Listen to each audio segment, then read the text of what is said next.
Penguin Random House Audio presents First Light by Bill Rancic.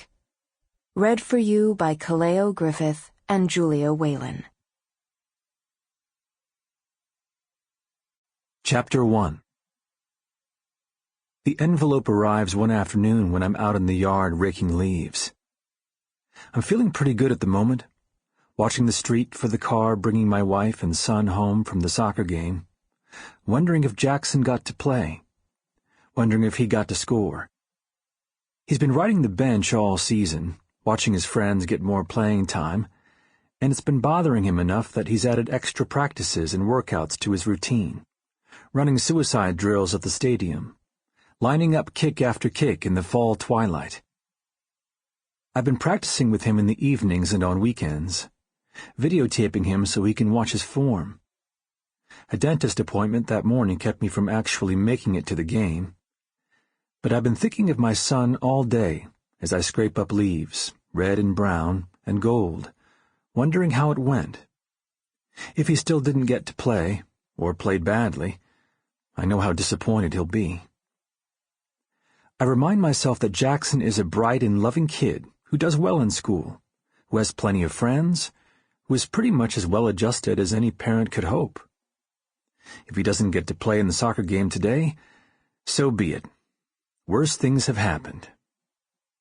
The leaves crackling underfoot remind me of the crunch of snow in the dead of winter. For a minute, I'm back in the Yukon, in the woods with the snow falling all around, listening to Kerry's slow breathing, watching her chest rise and fall. It's a memory I have often, when my wife crawls into my arms at night, when our son sits between us on the sofa at home to watch a movie together or read a book. I remember praying for another breath, then another, then another, praying for her, for us, to live, and thinking, I'm not strong enough for this. I'll never be strong enough. My breath catches, and I freeze for a moment, remembering. The truth is that we almost didn't happen, Kerry and Jackson and me. If we hadn't been saved, if we hadn't survived. Then a siren blares and I remember where I am, what I'm doing. The ordinary world fits itself around me again, safe and calm and familiar. The mailman pauses on his afternoon route to hand me the mail. Behind me, the house Kerry and I bought and renovated 7 years ago sits in its rectangle of mown grass, stained glass windows glinting red and gold in the sun. Down the street, I can hear the kids at the playground, their voices rising on the afternoon air like a flock of birds. I get a glimpse of Lake Michigan through the trees, sea green and icy cold, even on such a hot day.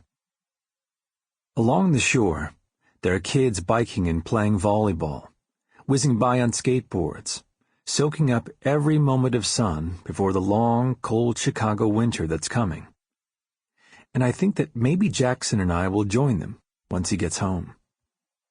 But when I flip through the mail and see the envelope with the Denali Airlines logo on the cover, I know immediately what's inside.